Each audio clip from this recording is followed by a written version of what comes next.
Welcome to another episode that we have just for you here tonight at ABN. My name is Dianna Newman. I'm the Director of Admissions at Southern Evangelical Seminary, and we have a wonderful show for you tonight. The name of tonight's show is Islam and Slavery. And with us tonight, we have a special guest by the name of Dr. Bill Warner. Dr. Bill Warner has been a physicist, businessman, and professor. He's the director of the Center for the Study of Political Islam. He is the first person to use the scientific method to produce the first Quran that can be read and easily understood. He also made the other two texts of Islam, the Sirah and the Hadith, simple to read and understand. Dr. Warner has written a dozen books on Islam. He developed the first self-study courses on Islam, the foundations of Islam, and a 3-level training, a self-study course on political Islam that explains Islamic political doctrine. Dr. Warner is a renowned national and international speaker on the topics of Islamic doctrine and history. Dr. Warner, are you there? I'm here, Diana, and glad to be here. How Well, are you good. tonight? I'm doing well, thank you. It's good to have you on the show once again. Now, I do know, Dr. Warner, that some might consider this topic controversial. Some might consider it something to be taboo in Islam. But why don't we start the show off by you explaining to us why so many people are ignorant about Islam and slavery? Well, in America, there's only one view of history of slavery, and that was the evil white men on wooden ships who went into the interior of Africa, captured slaves, and brought them back to be sold for great profit while they're being abused in North America and South America.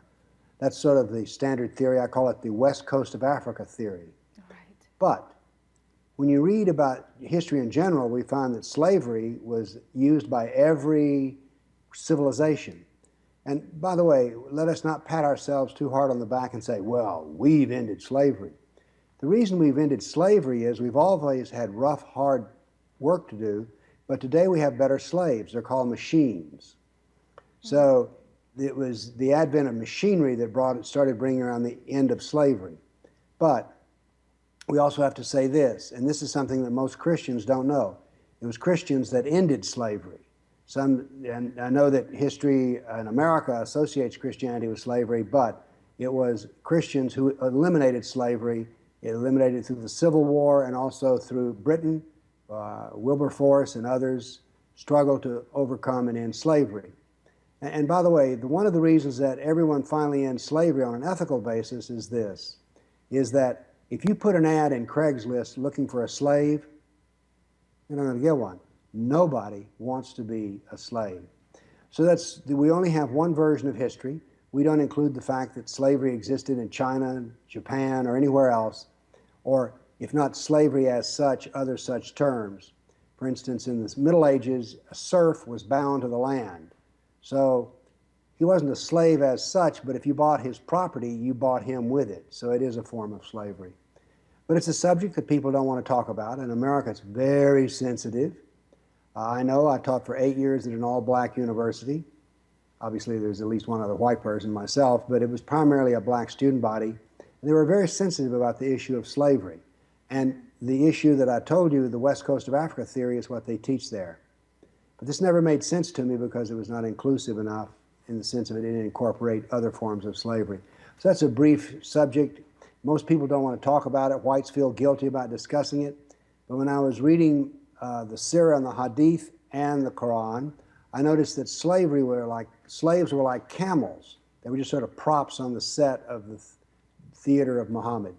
So I began to realize that there was a doctrine of slavery, not an accidental doctrine, but one that was well formed. And so I wrote a book called The Doctrine of Slavery, an Islamic institution. It's the only book ever written, to my knowledge, on the subject. Well, thank you, Dr. Warner. And you brought up a point that I think deserves special attention. You know, one of the charges that's often alleged against the Bible is that the Bible contains slavery, and that in the Bible, God sanctions some of the things that we would attribute to the slavery, at least here in America. But what I would want to say is that what we see in the Bible is more akin to indentured servanthood and not necessarily American slavery. Do you want to make that distinction, Dr. Warner, between indentured servanthood and American slavery? Well, now you've brought up, I never thought a lot about this, but I do know that there were a lot of Irish people that were brought to America as indentured servants, and which is akin to slavery. But you know, I'm not going to answer the question in full because I've not thought a lot about it, and I don't want to be caught badly reasoning here. Sure, sure. And let me just go ahead and flesh the point out and then get to my next question. So, indentured servanthood was a situation in which if someone owed debts to another and didn't have the wealth or the money to pay for it, they would essentially hire their services out in the form of working their debts off. And so what we see in the New Testament, or what we see in the Old Testament when it comes to slavery, I mean, there's a plethora of passages in the Old Testament that speak about the personhood, the value of those who have been enslaved. And so it wasn't a system that was instituted to reinforce this idea that the slaves weren't persons or weren't individuals worthy of dignity, whereas we see the exact opposite in American slavery. Black Americans were not considered persons, were not considered individuals of equal worth and dignity, and that's a huge distinction to be made. Okay.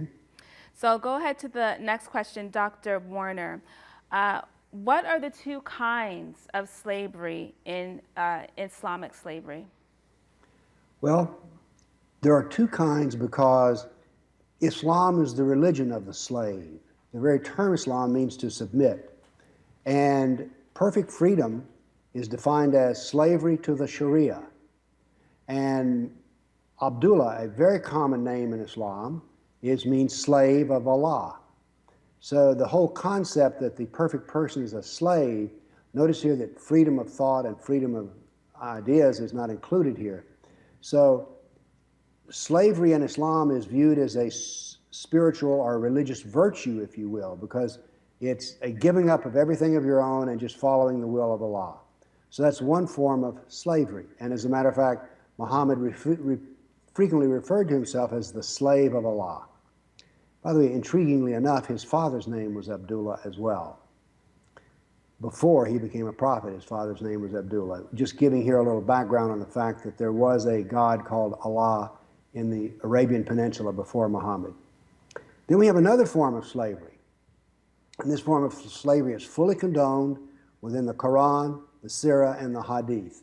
Now, briefly, in case no one's seen it before, the Sirah is the life of Muhammad, and the Hadith are the traditions of Muhammad. So there's a great deal of material here, and so that's what I pulled out to bring together the Islamic doctrine of slavery. So the two kinds of slavery are sort of spiritual slavery and submitting completely to Allah, and the other form of slavery is just what we think of slavery as being, people who are being abused because they can't defend themselves, and on a permanent basis.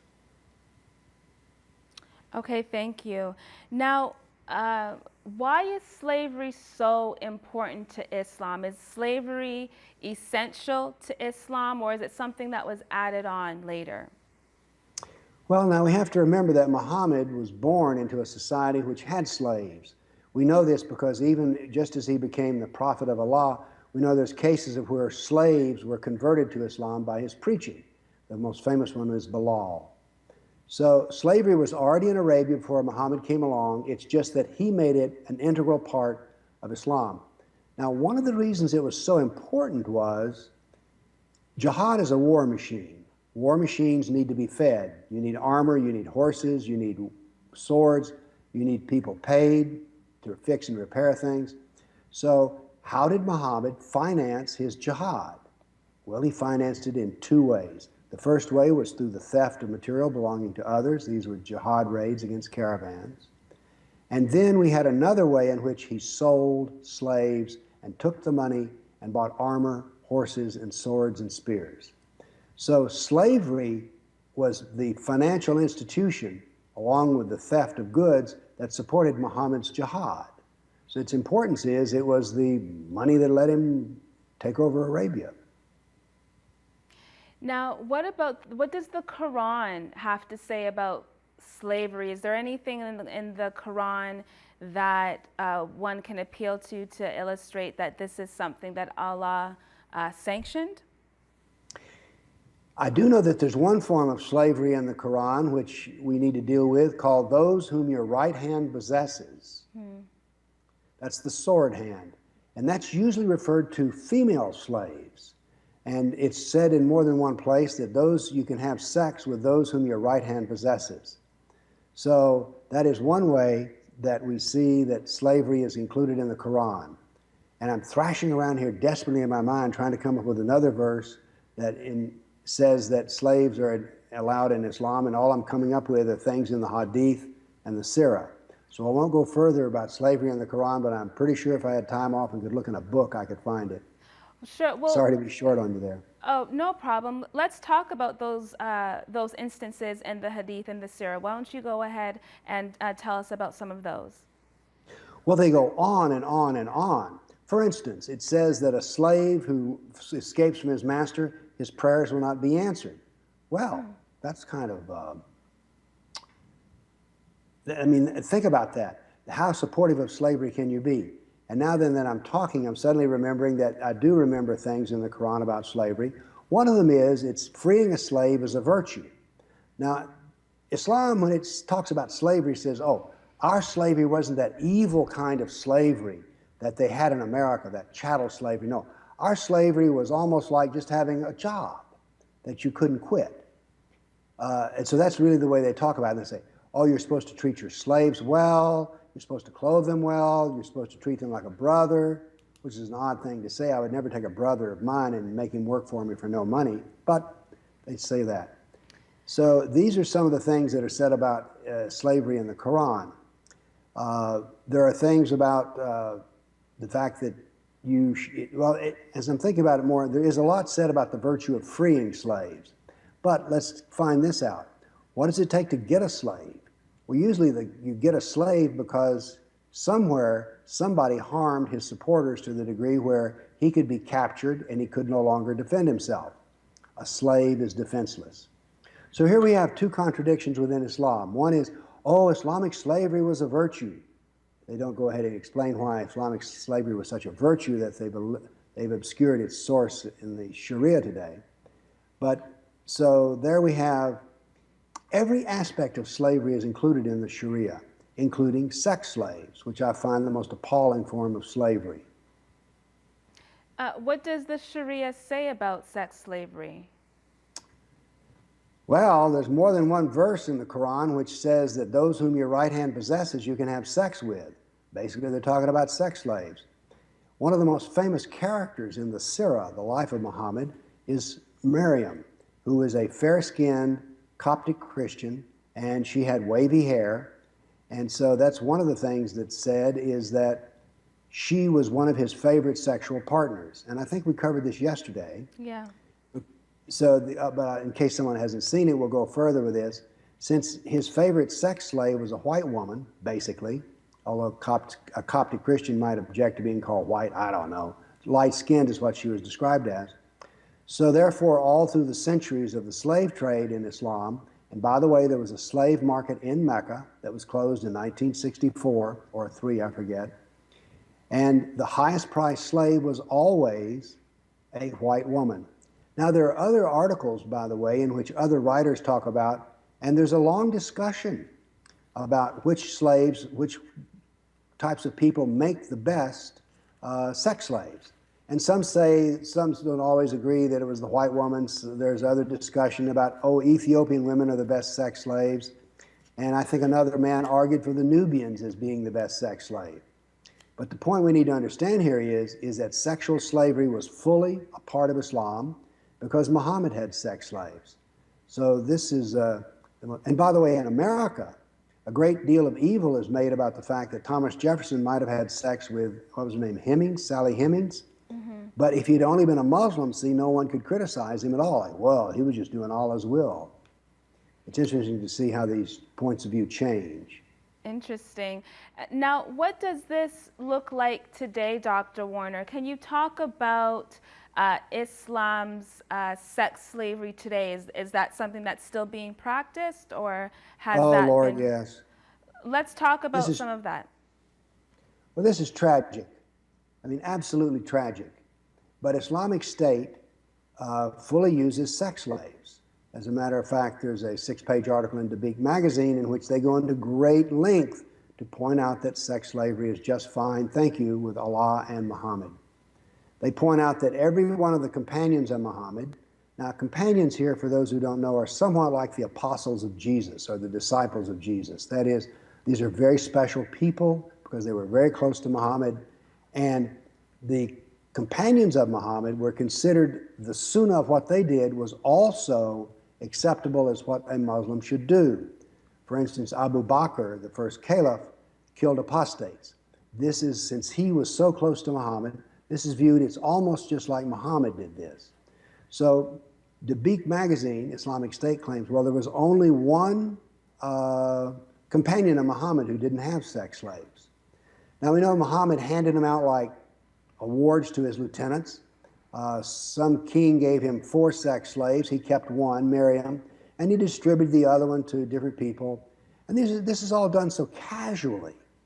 And it almost sounds sanitary because Umar, when he got his sex slave, says, I don't need one more sex slave, gave it to his son. So these are passed around like, I don't know, just items of commerce. So the sex slave is treated very casually and it's an everyday affair.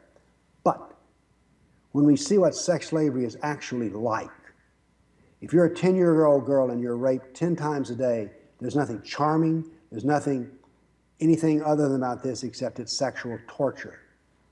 And in the same way, the harem is a form, in my opinion, of some form of subjugation to sex, because there's a great deal of history about Muhammad's harem, and the reason it's appropriate to talk about the harem here is that his sex slaves were in the harem, always creates jealousy. As a matter of fact, there was a huge jealousy event with Miriam, because I forget which one of Muhammad's wives came in, and Muhammad was having sex with Miriam on her bed in her room. Woo-wee!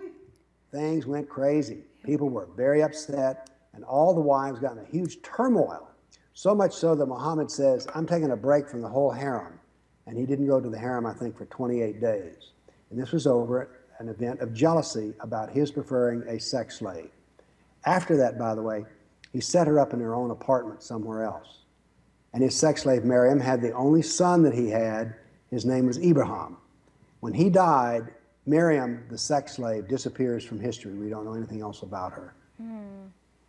Now, what's the virtue of slavery in Islam? What's the point of it? Do they see it as something that Allah requires of them? Do they think it's something that Allah rewards? What is the virtue of?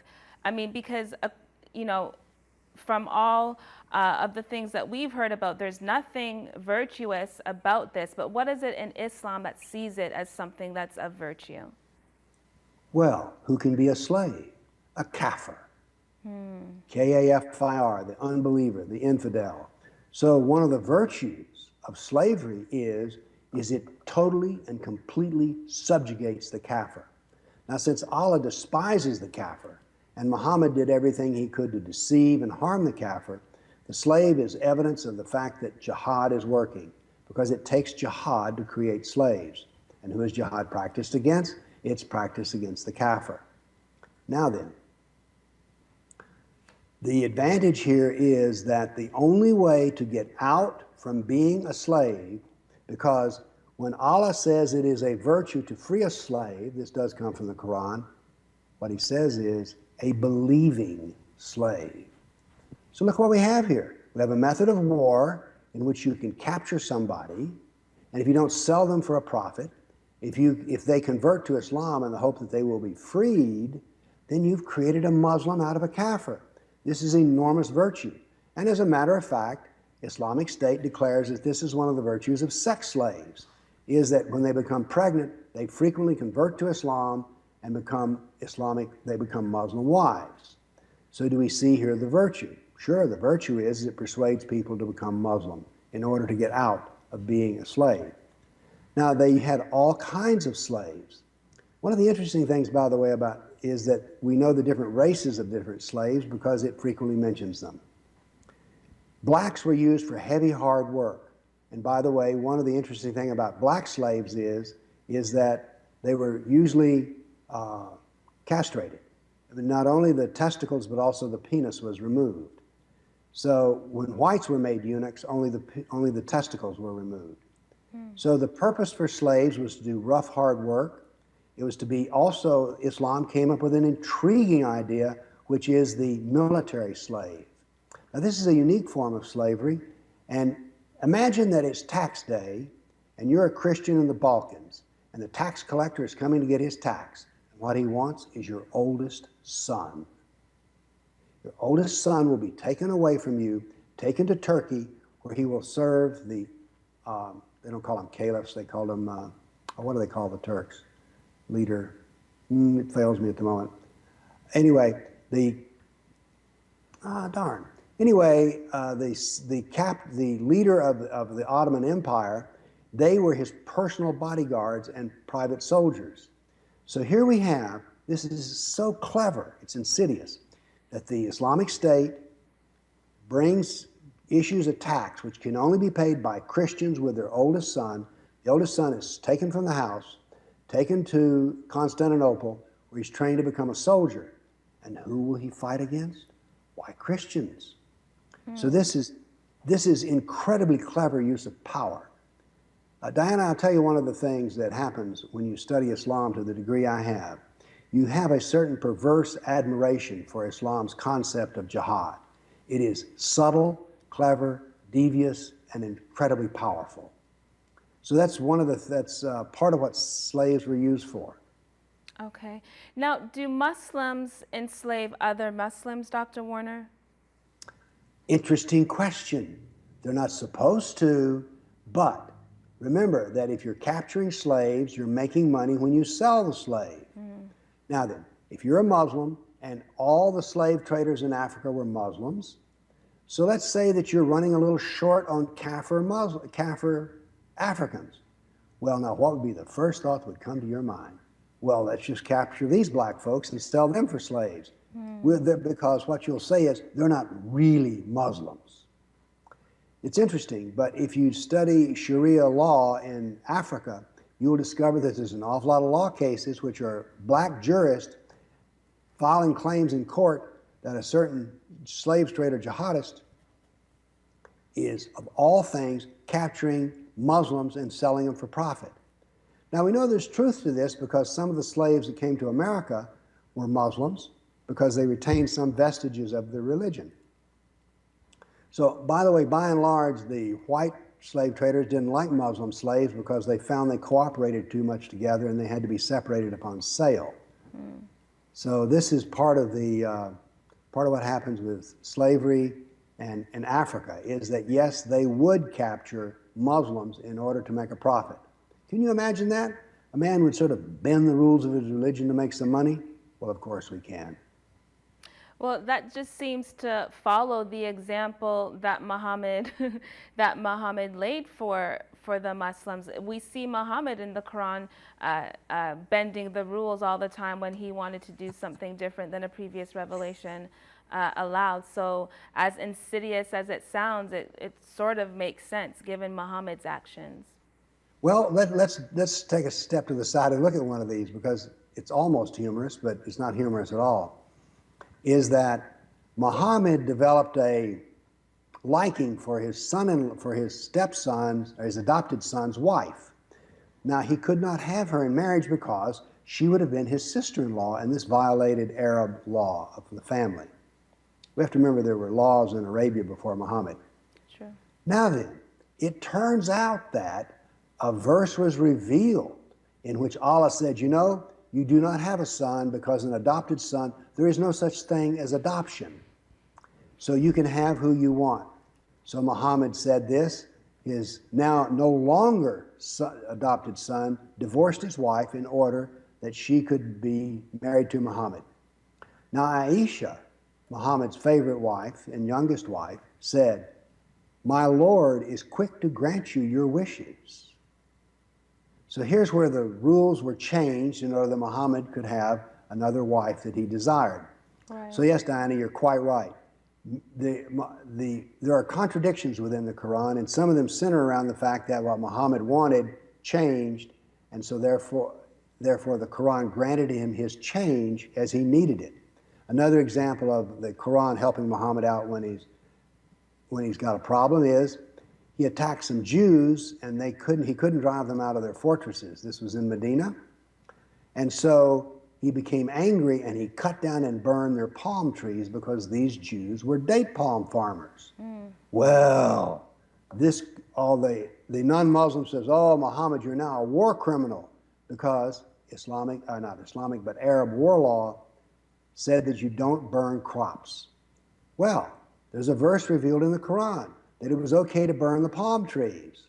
So here we have a problem. Muhammad's accused of being a war criminal because he violated Arab war law. Now then Allah comes along and says, "Oh, no, that was just fine to do." So no, you're quite right. As a matter of fact, Dianna, it would be sort of interesting to pull together some senior thesis type paper of all the times that the Muhammad gets his will because Allah changes his mind. Right. Right. I'm serious. That would be an intriguing article to write. Absolutely. It just seems to be self-serving, especially from Muhammad's perspective. I don't know if it's as self-serving to other Muslims as much as it was to Muhammad, but it just seems to be a very self-serving religion, and I think that has a lot of implications for the eschatology. But I'm going to come back with that point because we've got to take a quick break, so we'll be back in a couple of minutes. Coming soon, the 5th International Apologetics Week, starting November 9th, 2015. We'll broadcast through internet, satellites, and through antenna network televisions. 3 shows per day, over 40 world-renowned apologists. Titles of the shows: The Deity of Christ, Biblical Doctrine, World Religions and Heresies, Science and Creation, Politics, Atheism, Islam, and more. 5th International Apologetics Week, starting November 9th. 3 shows per day. Where? TrinityChannel.com. Click and watch live. For more information, call the numbers on the screen.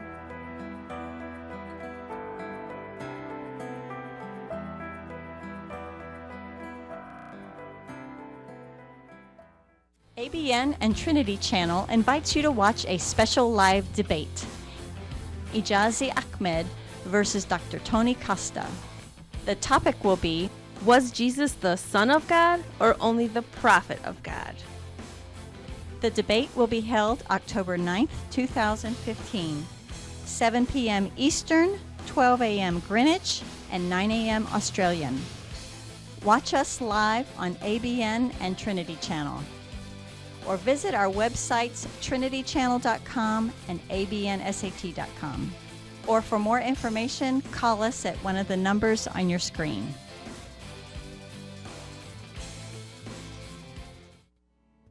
Watch ABN on your TV. With the Chromecast stick, you can simply connect your phone to the television to watch shows. Download the ABN Sat app and click on the Chromecast button. Need help installing? Contact us at 248-416-1300. We are back on the show. We have with us tonight Dr. Bill Warner, and the topic of tonight's show is Islamic slavery. Now, Dr. Warner was making a really good point before we took the break, and one of the things that I noticed, Dr. Warner, is that it seems to be the case that Muslims will grant that paradise Muslims will have everything that their hearts can desire, but it seems to me to be Muslim men, exactly, and that's exactly my point. And so, whereas the Quran here on earth for Muslim men permits them to marry up to 4 wives, in paradise they'll have 72. Whereas, it's not really clear what the reward of faithful Muslim women are. In your own reading of the text, Dr. Warner, can you distill any rewards that a Muslim woman will have in paradise? She gets to be there with her husband. And I mean, my goodness gracious, have you ever read the descriptions of hell in the Quran? I always have maintained that the best writing in the Quran are the descriptions of hell. And I asked an apostate from Islam who's now a Christian missionary who grew up in Jeddah, I said, in the English language version of the Quran, the best writing is about hell. I said, how is it in Arabic? He says, oh, in Arabic, hell is even better. He says the harshness and brutality in hell is much better conveyed by Arabic language. The point I'm making here is that a Muslim woman may not get 72 male sexual partners, but at least she's not in hell. So that's just my point there. But you know, it is not clear other than not being in hell, what the virtues of being a wife in paradise is. Now, there is one hadith in which it said that the wife is separated from the huris, H-O-U-R-I-S, and the huris are nothing more than the perfect sex slave. There's some enormous distance that is between the wife, or maybe the other 2 or 3 or 4 wives that a man has had, and his perfect sexual companions, the huris. So, but you know, I'm telling you here, I'm not sure that other than avoiding hell, now I don't know, there's a banquet table there, and maybe the wives will get that. There's also wine, which won't give you a hangover. It's like everything you couldn't do in this life, you get to do in the heavenly life. Isn't that interesting? Everything that would be considered a vice here on earth seems to be maximized to its fullest in paradise. How paradoxical is that? Well, you and I both know that we think it's quite paradoxical. But then again, it's my study of Islam in which I said Islam is based upon paradox, because when you read the Quran, you very quickly are like, well, wait a minute, which is it? Is it this? Is it that? Right. And it is, Islam has 2 fundamental principles, submission and what I call dualism. There's always 2 answers to every question. And so dualism is just throughout the entire book. And I claim that it's the fundamental principle of Islam and it cannot be resolved. Now, Dr. Warner, everything that you have said thus far indicates to me that slavery is not a wonderful thing. So what is it? No. But there's a myth of Islamic slavery being wonderful. What is that about? Well, look, you have a slight problem here if you're a Muslim. Muhammad had slaves in every shape, form, and fashion. Slaves are addressed in the Quran. And so since you're stuck with slavery, don't we need to put some gold leaf on it, you know, try to make it look better, and just sort of claim that, oh, our slavery was never harmful to anybody, as if cutting off your testicles and your penis is not harmful, or being a sex slave, because any woman, when she's captured, even if she's married, her marriage, because you see a Muslim can't have sex with a married woman, so when she's captured, her marriage is immediately annulled. So you're a woman, you're out with your husband, they kill your husband, or let's say your husband is alive but wounded, you're captured, and so now then you can be taken and you can be used for sex, because now then you're no longer married, so therefore they can have sex with you.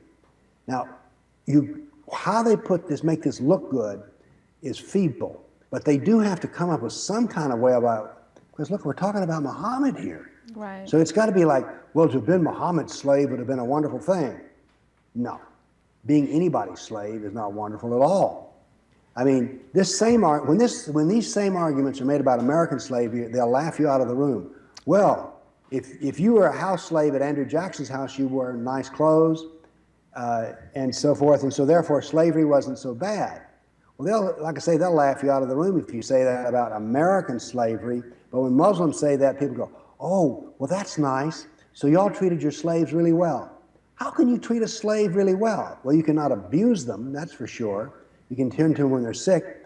But As one of Andrew Jackson's slaves said when it was commented upon the fact that he wore clothes that were much nicer than the average white man did, he said, yes, but I can never leave. I am not free. And it's true that I eat good food, I sleep in a warm room, but I cannot leave. I cannot make critical decisions for myself. So, dress it up as you will, try this experiment. Put an ad in Craigslist and say, wanted, slave for the following work. See who calls up or who sends you an email and says, you know, I've always wanted to be a slave. Nobody wants to be a slave because you don't have freedom. But then again, freedom is the fitna of Islam. That is, it is the confusion. Freedom is not a virtue in Islam at all. Slavery to the doctrine of Islam is what is good in Islam. And you know, Dr. Warner, it seems the romanticization of slavery in Islam seems to defy rationality. I mean, we're talking, certainly when it comes to women who were possessed, we're talking about women whose husbands likely were murdered brutally, whose family was murdered brutally, and that same woman was required to be intimate with the very people who killed her family. And so this romanticization of the whole issue defies all rationality in my estimation. Oh, Diana, there are women today that we don't know their names who, because they're Yazidi or Christian, who are being raped continually simply because they're not Muslim. And you could understand why a woman would finally say, okay, there is no God but Allah, Muhammad is his prophet, stop raping me. So the slave process does indeed convert kafir into Muslims. But, I mean, think of the trauma, think of the utter total brutality of this. I mean, I suppose it gets worse. You could be crucified, which is what they're doing to Christians now, Islamic State. But, I mean, and where's... One of the big problems I have with all of this is that I strongly associate sex with love and affection and kindness. Right. So to me, this whole thing is like totally twisted out of any kind of human behavior for me. Absolutely, absolutely. You know, this is why we have to continue praying for our Muslim brothers and sisters. We have to keep praying and asking the Lord to break through from their veil of darkness so that they would see that there's an evil that's attached to Islam that we just really they need to be cognizant of. You know, you're talking there suddenly, is that I just had an insight. As you know, female genital mutilation is practiced in a lot of Muslim countries. And is this not within itself almost a form of slavery? Because the woman is completely subjugated. Why is her clitoris removed? Well, that way she won't be want to have sex with anybody else. Is that not a form of slavery? Absolutely. So, I mean, these things, you know, I guess one reason people don't want to talk about this, although I'm kind of a professional at it, but I don't care how many times I talk about slavery and female genital mutilation, I'm like, it's always a fresh slap in the face in terms of like, this is terrible. This is terrible. And so, I mean, I guess that's my reaction to it, but and yet this is part of the doctrine of Islam. Yeah, and see, I was just about to ask you about that, Dr. Warner. Where, either in the Quran, Hadith, Sunnah, where do we find female genital mutilation? Well, we find it not in the Quran, but we find it in the Sirah, in which, in one of the battles in the Sirah, one of the Muslims says to his opponent who's from Mecca, he says, "Come here, you son of a clitoris cutter." That's an actual line from the Sirah. Now, Muhammad and Aisha gives a hint that she had female genital mutilation because she talks about when is it necessary to take a cleansing bath? When the circumcised parts have touched. Now, circumcision for a man has no relationship to circumcision for a woman. Right. And we also know there's other cases in which Muhammad doesn't condemn it, but he doesn't really condone it, he just lets it be there. So it is not obligatory to have the clitoris removed, but it is acceptable to have that. Okay. Because the man could have made foursquare stand and said, no, this is not to happen at all. But when he had opportunity to deal with the question, he did not. Okay, so it's not something that is in one of the revelations of Allah, No. simply because it's not in the Quran, but we do find it in the Sirah, which is a normative And the text within Hadith. Islam. So it is part of the Sunnah. The acceptance of it is part of the Sunnah, but it is not obligatory. Right. And you have to pray 5 times a day. That's obligatory.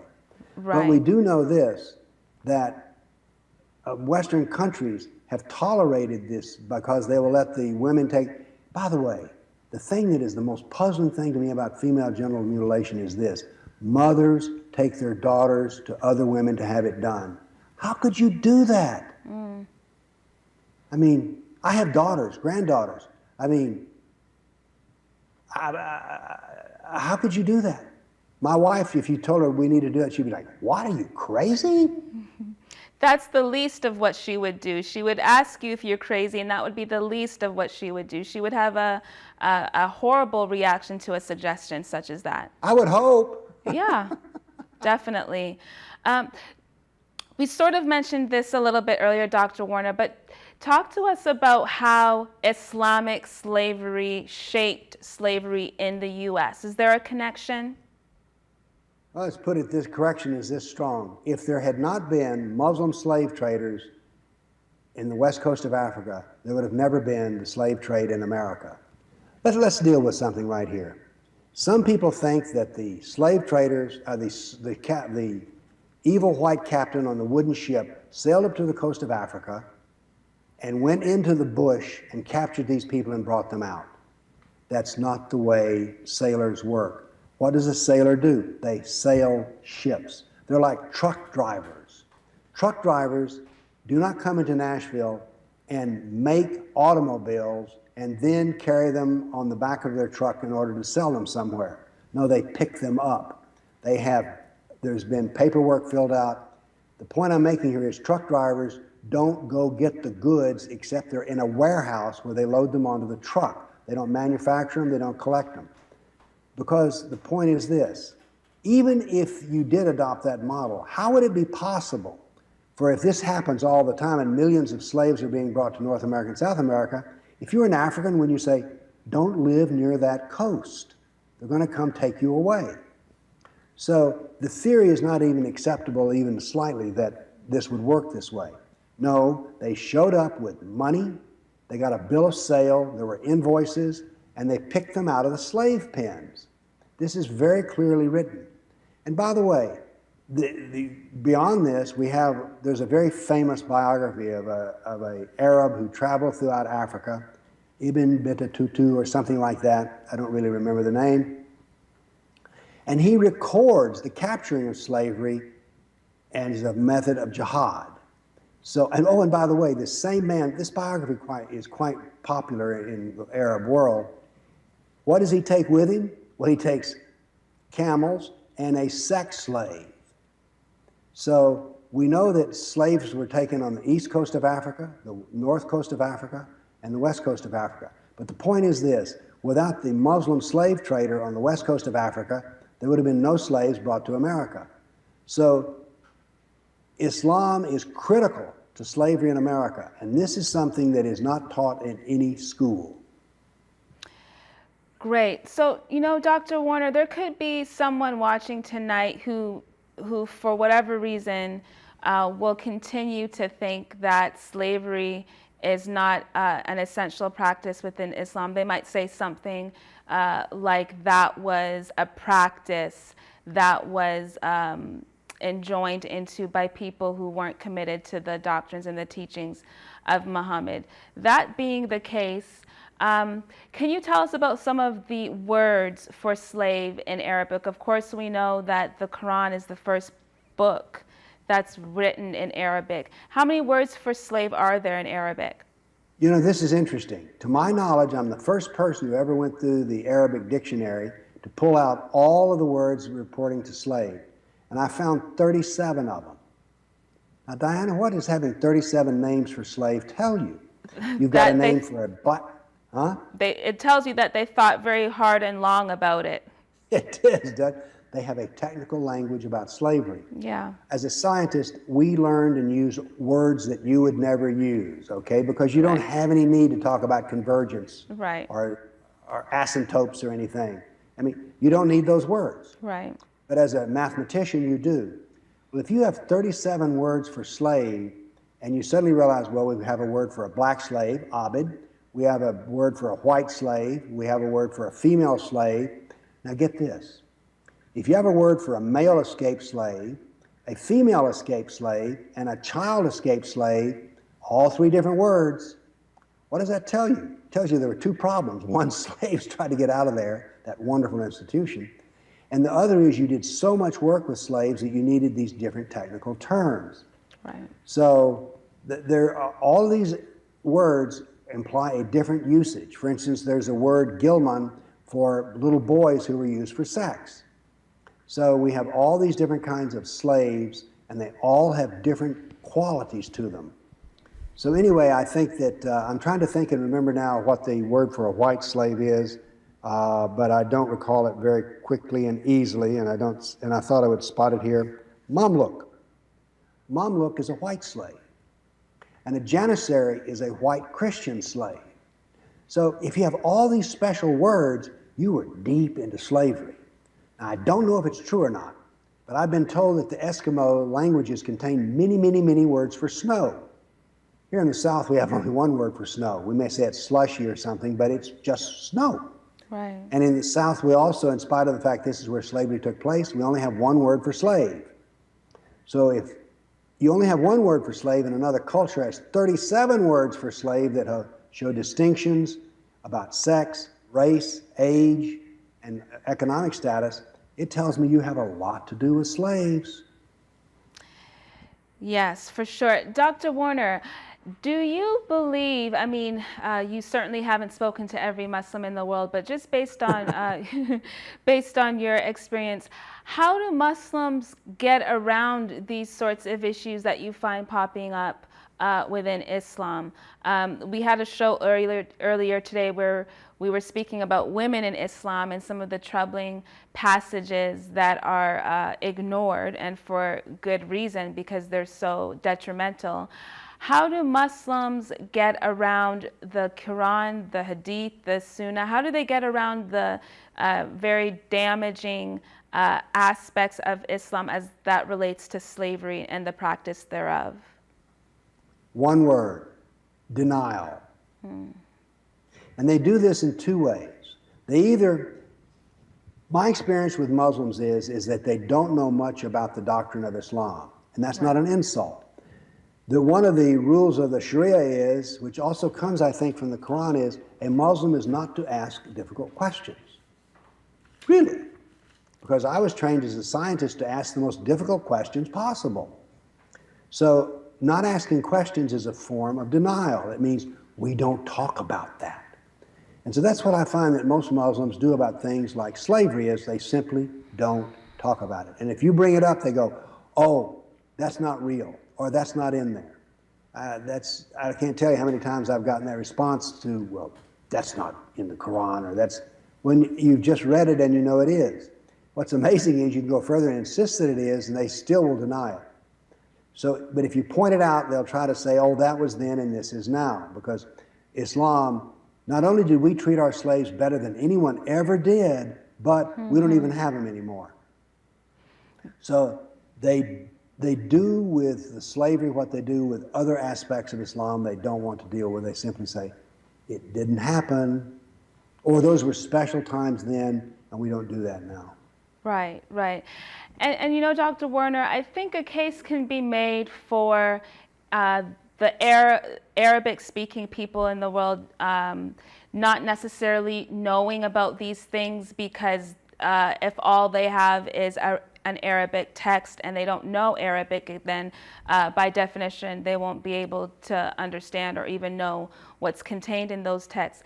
But certainly when it comes to English-speaking people who willfully decide to convert into Islam, What is the attraction of converting into Islam as an English-speaking person if an English-speaking person has access to the texts that damn the religion itself?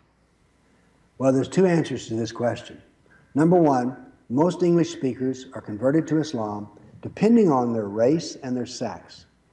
For instance, a black man is told, Islam is the religion of an African, Christianity is the religion of a white man. So that's one of the things that's said. The other thing is this. The Islamic texts are made deliberately hard to understand. Okay? When you look at the Sirah, it's a 700 to 800 page document, depending on how you want to count the pages, and we won't deal with that now, of some of the most difficult English language writing I've ever read. Okay.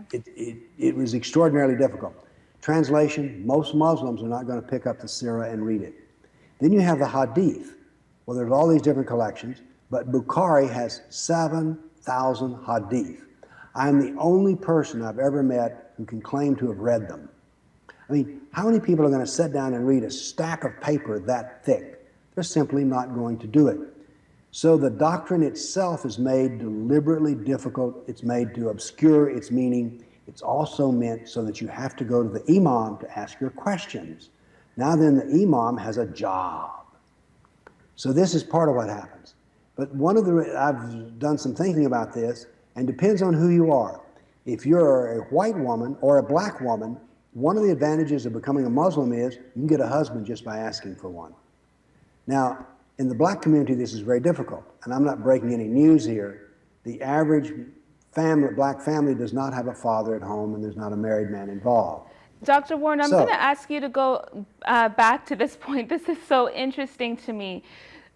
So you said that for a white person or a black person, woman, who converts into Islam, they can get a husband just by asking?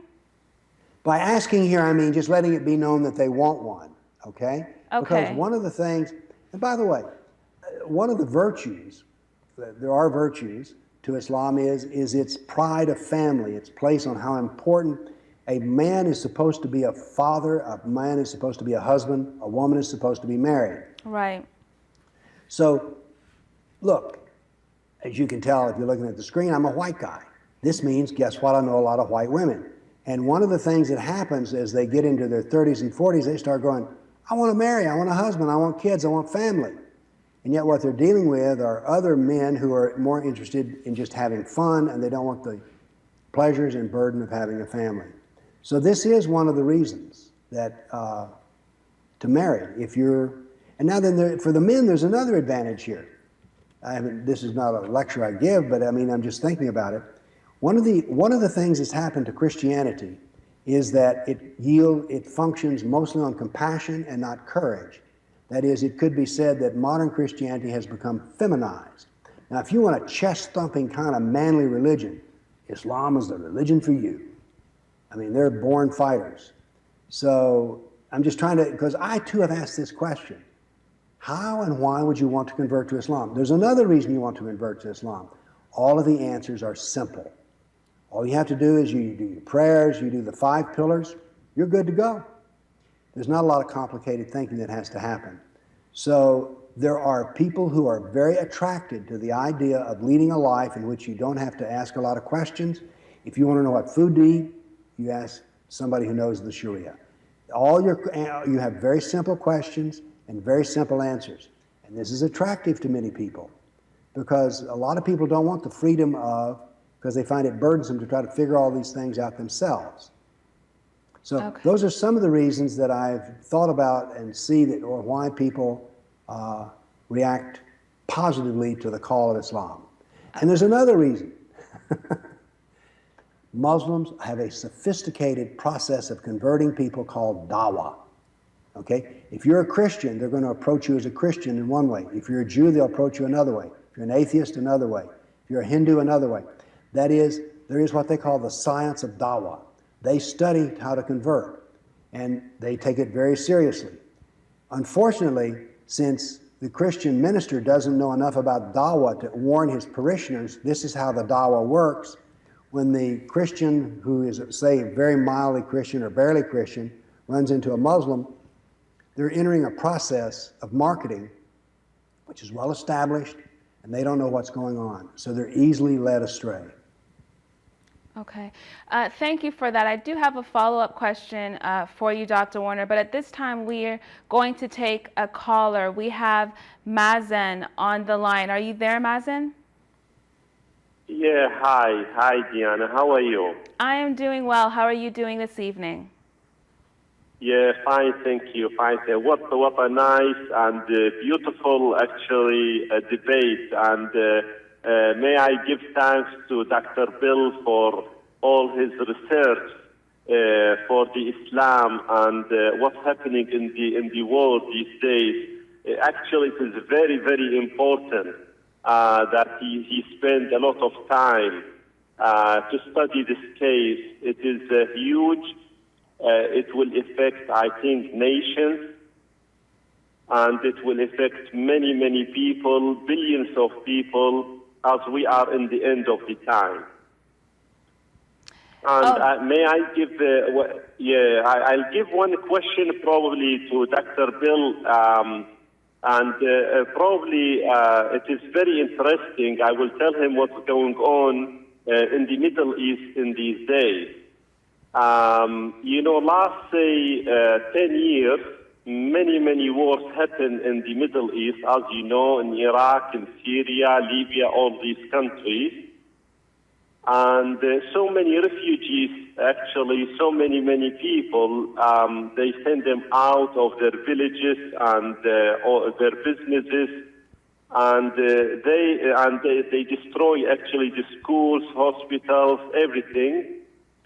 And one of the things which is very, very interesting, I will Dr. Bill, that recently the government which is in Saudi Arabia, instead of sending food or clothes to the people which they are the refugee from the Syrian crisis, they actually they announced after these refugees will go to the Western Europe, which is to Germany and the others, they said they will send money to build 200 mosques in Germany for the new refugees. So this means instead of sending the money to these refugees while they were in Turkey or in Syria as a food or clothes or whatever, they didn't send it, but they wait until these refugees, they are starving. And then after that, when they went to Europe, they decide to build mosques there because there is a freedom in these countries, while it is forbidden to build churches actually in Saudi Arabia. Now, this is very interesting and is very political turnover in the history, because millions of the Muslim people, they are going to the West, and then there will be a system to changing their mind and their belief to accept Islam as the main thing. At the same time, many of these are young boys, so there is an idea in their mind they will get involved in sex with the girls, which is in the West, and then they think the next generation all will be Islam in all Europe. And this, you can see it now, actually is showing in the internet as a messages. They are sending these messages to the young generation in the Middle East to go to Europe, and then after that, this will be happen that to change as a systematically change the people in Europe from the Christian belief to the Islamic belief. Now, I want to ask Dr. Bill, what's his opinion, because this has never happened in the history, at least last, say, 500 years. It seemed to be that because the Christian people also, they are not returning, reading the Bible, knowing more about Christianity, reading the Word of God. That's why this wave of the Islam is going everywhere, going in America, Australia, Canada, and in Europe. And I want to ask him what his personal belief is. What is the connection between the end of the time and what's going on? And shouldn't be the Christian people wake up from their sleep and returning to believe in our Lord Jesus Christ and reading the Bible daily and praying, because it seems to be we are going in the dark days soon. It is a hard time will be happening all over the world. And thank you very much for Dr. Bill. It's you got a wonderful research everywhere. And I pray for you that may our Lord will give you more strength so that you can show the real Christianity everywhere. Thank you very much. Thank you, Mazen. Thank you so much for your question, for your comments. I'm going to ask Dr. Bill Warner to respond to your question, but we will do that right after this break. ABN viewers, to watch free reruns of our marathon shows, apologetic shows, and English programs, go to www.youtube.com and type Trinity Channel. Here at ABN, we make it easier for viewers like you to watch programs. For more information, call us at 248-416-1300. ABN and Trinity Channel invites you to watch a special live debate. Ijazi Ahmed versus Dr. Tony Costa. The topic will be, Was Jesus the Son of God or only the prophet of God? the debate will be held October 9th, 2015, 7 p.m. Eastern, 12 a.m. Greenwich, and 9 a.m. Australian. Watch us live on ABN and Trinity Channel, or visit our websites trinitychannel.com and abnsat.com. Or for more information, call us at one of the numbers on your screen.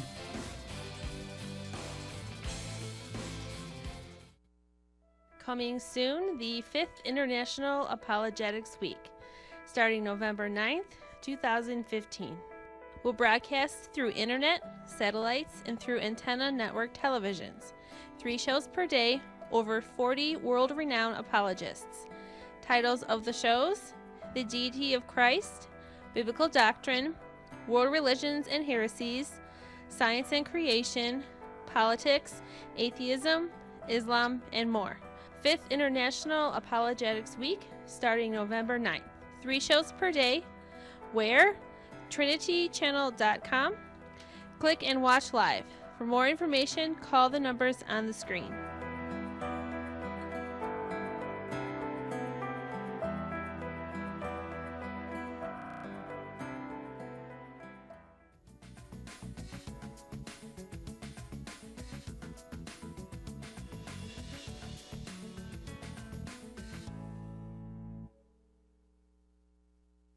David Wood with the Trinity Channel. After a terrorist attack, if you turn on CNN, what do you hear? Lies. After a suicide bombing, you turn on the BBC. What do you hear? Lies. What do you hear from Al Jazeera? What do you hear from the New York Times or politicians? Lies, lies, lies. I work with the Trinity Channel because this is one of the only networks in the world that's telling the truth about jihad and its origins. But we'd like to reach more people. We're already expanding into Europe and to countries around the world.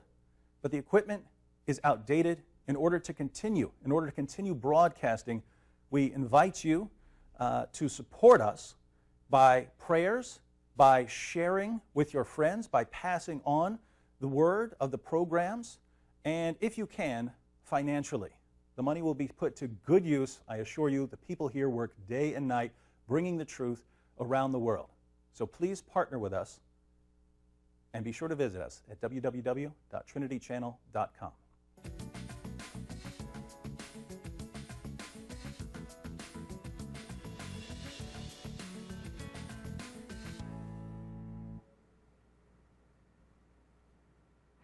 Hello, welcome back to ABN. Our special guest tonight is Dr. Bill Warner, and the topic of tonight's show is Islamic slavery.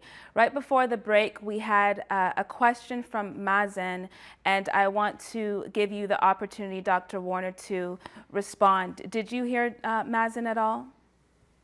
I did, but I think we should, he said a great deal.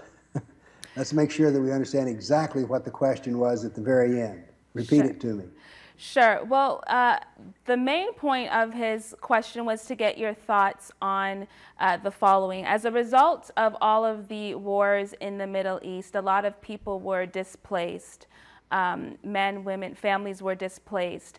And particularly in Saudi Arabia, Mazen was commenting that instead of the government assisting those who had been displaced in Saudi Arabia, they were sent to the West. They were sent to Europe. And once in Europe, they were sent money by the government to help to build mosques in Europe. And so Mazen was saying that that's what happened, and he wanted your thoughts on it as well. And he also said, and this is part two, he also mentioned that those who migrated to Europe, they were encouraged to have sex and build families with European women, and in so doing, spread Islam that way. Can you comment on both of those issues? Yes, I can. There was, as I told you, if you study Islam long enough, you become, in a strange way, an admirer of some of its approaches to life. And one of those is, and we and I talked about this yesterday, is their concept of civilizational war. There is nothing in civilization that Islam does not use to advance its cause. And here we see the process of pushing immigrants into Europe, where they will do several things. Number one, contrary to what Merkel says, these are not people who are going to be contributing a lot to the economies of Germany or any other country. Our experience with such people is, in Europe at least, is as the years go on, over half of them stay on welfare. Does welfare strengthen a state or weaken it? Well, it weakens it because it's having to take money from productive people and give it to people who are not productive. So this is a shrewd form of war. And indeed, it's a form of war that has a name called hijrah. That is, it is jihad through immigration. Now, immigration is so important that the Islamic calendar does not begin with the Quran, does not begin with Muhammad's birth. It begins with his immigration. And why? Because his migration from Mecca to Medina marked the beginning of success. Okay? So, immigration brings jihad to the countries that it visits. And that's what will happen in Europe. Now, the problem with all of this is that we do not know anything about Islam. And the reason we don't know anything about Islam is we refuse to study it. And here in Nashville, Tennessee, we went over this yesterday, you will look in vain to find churches who know anything about Islam. But what's even worse, you'll look in vain for churches that support persecuted Christians. So, what the Muslims are doing here is brilliant. And by the way, these are not truly migrants in the usual sense of the word. Everyone remarks on the fact that they're young men. They're fighting age men. Now then, one of two things will happen. Either they will marry a German woman or a Czech woman and settle in to make them family, and of course the children will be Muslim, or they will send for their family back home, because we have sort of an anchor baby concept here. Well, if you're here, then you need to bring in your brother, your sister, your mother, your father, your cousins. So for every one of these men, we have many more Muslims who are coming.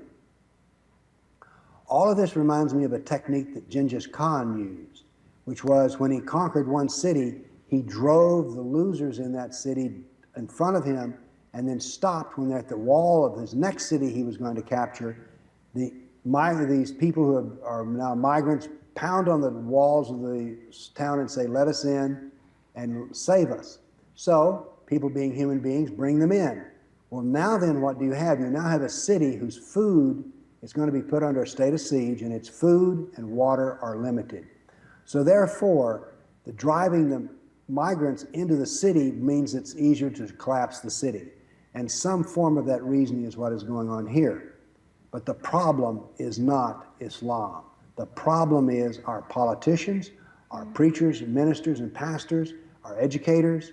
All of these people are willfully in a state of denial about the true nature of Islam because they don't want to deal with the consequences, because there's a new religion in town. It's called multiculturalism and political correctness. And it is politically incorrect to talk about this problem. Trust me, I know. People never argue with me about my reasoning. They always say, oh, you're a bigot, you're a hater, you're an Islamophobe, you're a racist, whatever. And so I may go, whatever, because I'm an old man and don't care anymore what people say about me, but most people care enormously. Most ministers care enormously what people say about them.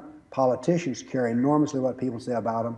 And so therefore they won't address this issue. So we are the problem. It's not that Islam is a winner, it's that we are losers. Now I know when I say this, this may go against the grain a little bit, but we are the problem. Because if we had a nation that was well educated about all this, first off, they would say, send us the Christian migrants. Why don't we do that? Why can't America stand up and say, send us the Christians? I mean, it's so simple to say, but why don't we say that? Because politicians have to say it, and the ministers, the clergy, and the Christians don't pressure their representative, their congressmen, their senators to do this. And so the politicians go, well, if I talk about this, I'll be a racist. My voters, supporters won't talk about it, so therefore we continue in silence, we continue in the commission of evil. Got you. Thank you for that answer, And by the way, Sure, go ahead. doesn't it surely reveal all of Islam's face when not only will they not even take these migrants into their countries, these Muslim nations, but then when they go to Europe, they could say, oh, look, you took them, we'll support you. Instead, all they do is build a mosque. But what is a mosque? It's an outpost of Islam dedicated to jihad against the kafir. That's interesting. Dr. Warner, we have another caller on the line. Adil, are you on the line? Sister Dianna and Dr. Bill, God bless you and the Lord be with you at all times. I have a few questions, if you allow me. Sure, go ahead.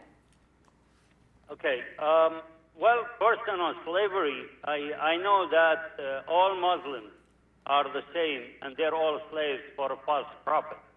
And of course, their God is not our God, so that's number one. And I thank God for having Dr. Bell. Lately, I found somebody who I can relate to, speaking their mind and don't fear. So I appreciate it, and I hope ABN will have him more often. And questions are, for all the killing in the Middle East by the name of Islam, isn't there a way that we can take the Quran to court, to the, to a national court, a world court, any court that can judge them and judge that book and see if it is usable or not, and if all the killing is coming from it or it is not? And secondly, in Islam, I don't understand another thing, which is, if Muhammad was a prophet, how come his God didn't know that his name was not Muhammad when he was born? Third is, I compare Islam and the killing that is happening to Hitler and the Nazis. So is there a comparison? Am I right on that? I know Hitler said a comment, which he said that I prefer if there was Islam on earth than Christianity because it really, he belongs there. And the other question I have is Muhammad to the Muslims better than God? You know, the thing they say, if you curse at God, it's okay if you repent. But if you curse at Muhammad, you will die anyway. Even if you repent, it does not really matter. They will kill you anyway. So another question was, they always say sallallahu alayhi wa sallam, which I ignore that and I hate it. The thing is, God is praying to who? That's what I want to know. Whom God is praying for to bless Muhammad. And when Muhammad went to see God with Jibreel or whatever they call him, he was praying. And I hope any comment from Dr. Bell on these. And how can Muslims in countries that doesn't speak Arabic, you know, they only follow the words by hand, by fingers, and they tell you that we believe, and I don't know, is that, you know, our problem that we don't teach them the truth? We're not getting to them? Or what are we supposed to do? I thank you very much, and God bless you. Thank you, Dr. Bell. Thank you so much for your questions, Adil. You can go ahead, Dr. Warner. If I can remember them all. He didn't ask a question. I think he asked about 12. Let's deal with the ones I can remember. Sure. Is Muhammad greater than God? You know, a case can be made that Muhammad is greater than God because what he says is true, is that, you know, let's talk about humor. I was raised in the South, and one of the things about going from being a boy to a man is that you could take a joke. You could be ribbed, you could be satirized, and you could laugh at yourself, all right? That is, I find that what people use as humor is a measure of who they are as human beings, and a manner of well-being. If I tell a joke about you and you get angry, there's something perhaps a little wrong within your own nature. So let's use humor as a measure of human beings. It is true that there are a few jokes about Allah, but in all of Islamic history, there are no jokes about Muhammad. So we can see that Muhammad is more revered in a strange way than Allah is. Now, there's another thing to think about here. If we take the Sunnah of Muhammad and we weigh it against the Quran, we find that there's 6 times as much material given to the Sunnah of Muhammad than there is for Allah. Or as I like to say it, Allah is 86% Muhammad and 14% Allah.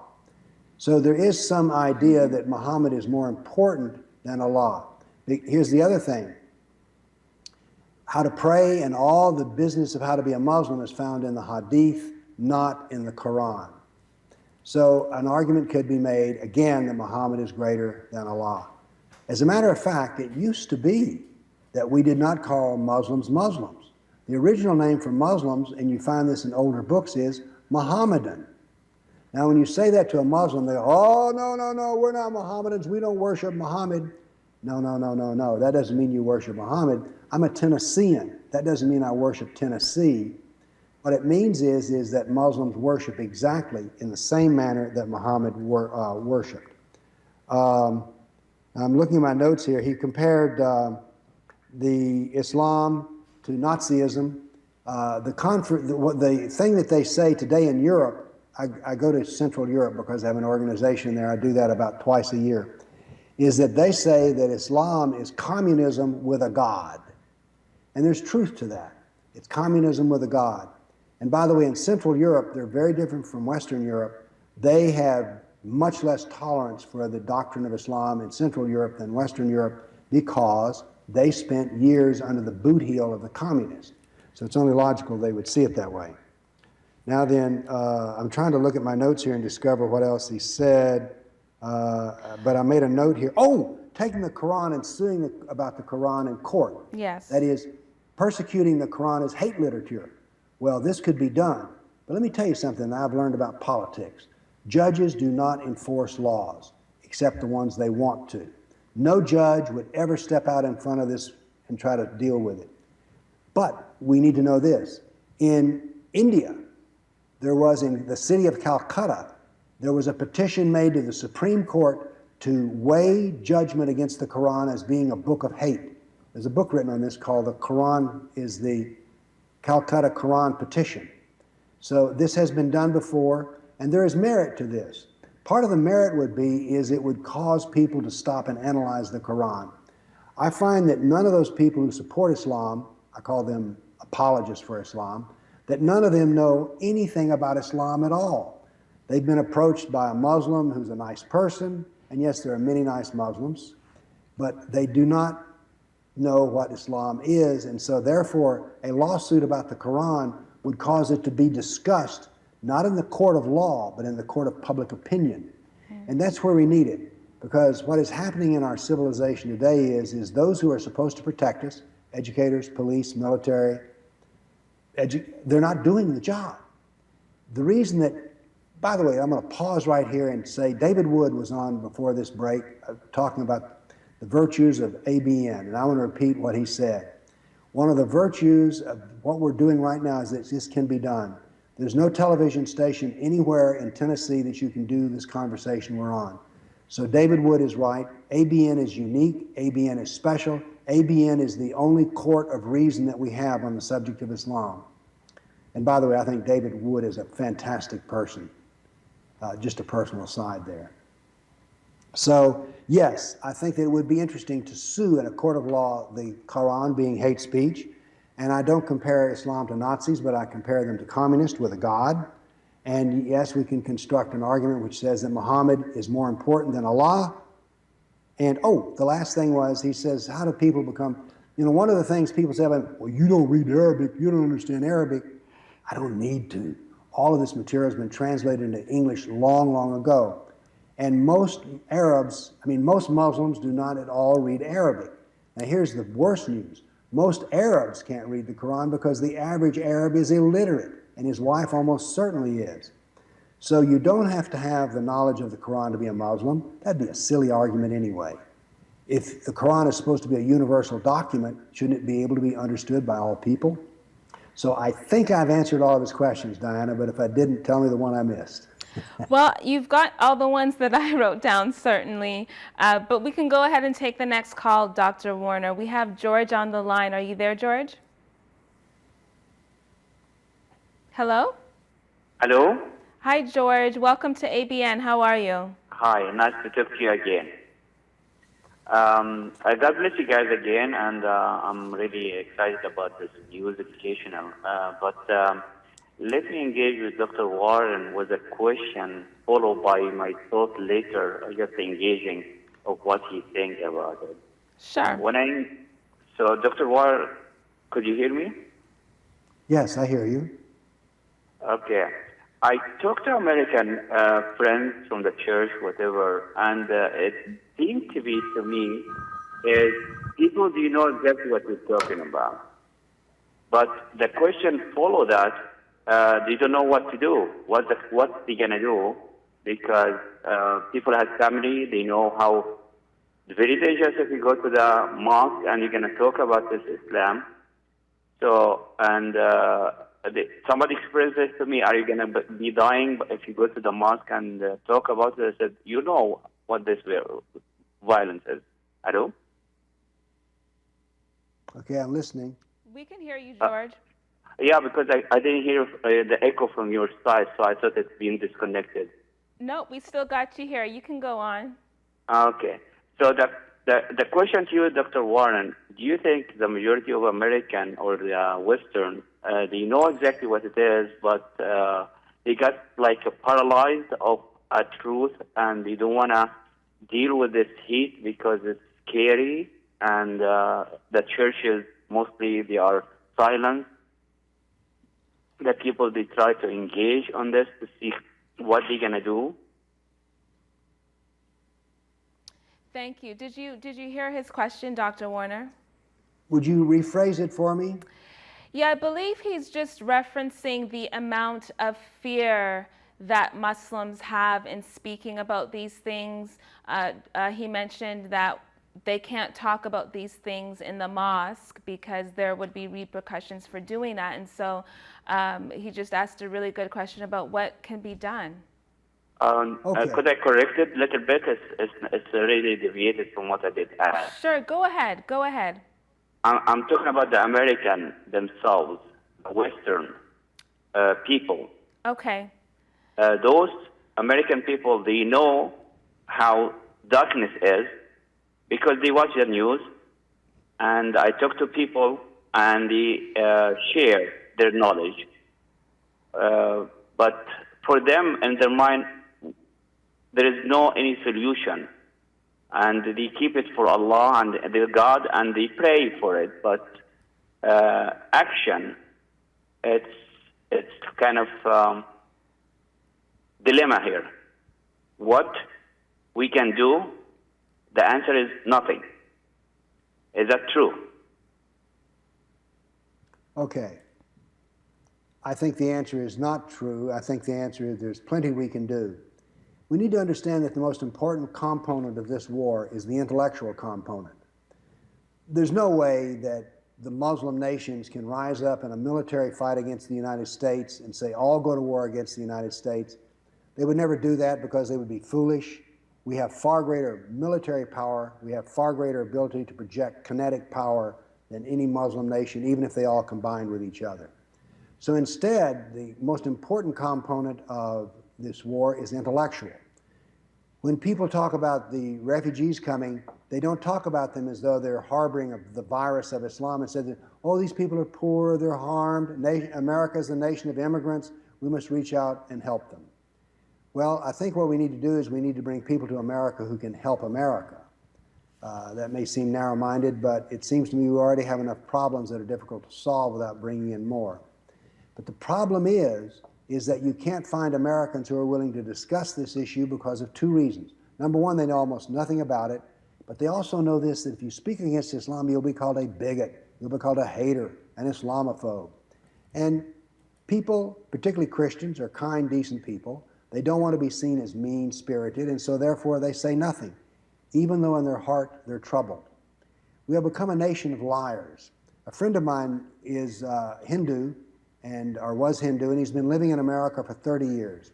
He said, Bill, when I came to America, the most astounding thing to me about America was not the wealth, not the cars, not any of these things. What staggered me was that Americans would tell you exactly what they thought. He said, I'm a Hindu. Hindus do not tell you what they think. They tell you what you want to hear. He said, I was startled with the clarity of this. He says, but let me tell you, the great sadness in my heart now, 30 years later, is Americans are becoming Hindus. And that's our problem. Why am I such an extraordinary person? Not at all. I'm just an ordinary person. What's extraordinary about me is I will tell you what I think, what I actually really think. I don't censor myself. I don't have a private self. What you see here in front of you is what I am when the lights are turned out. So I'm an old-fashioned American. I was raised by my grandmother, who always spoke the truth, no matter who it harmed or hurt, and I'm the same way. I don't try to hurt people, but if the truth hurts, I'll tell you. So we have here a crisis, not of Islam. Islam is not the problem.